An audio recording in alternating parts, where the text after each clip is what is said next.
امروز چهارشنبه 8 مهر ماه کسبه بازار مولوی به اعتراض اومدن تو خیابون. تعذیرات ریخته تو بازار، میگه که باید برنج هندی رو 48,000 تومان بفروشید و یه همچین چیزی هم نیستش تو بازار.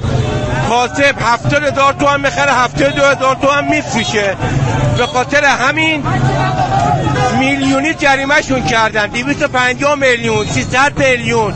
حتی بعضی از مغازه‌ها پلمش کردن شب عیدی. اینم کاسبی شب عید کاسبای بازار مولوی مواد غذایی.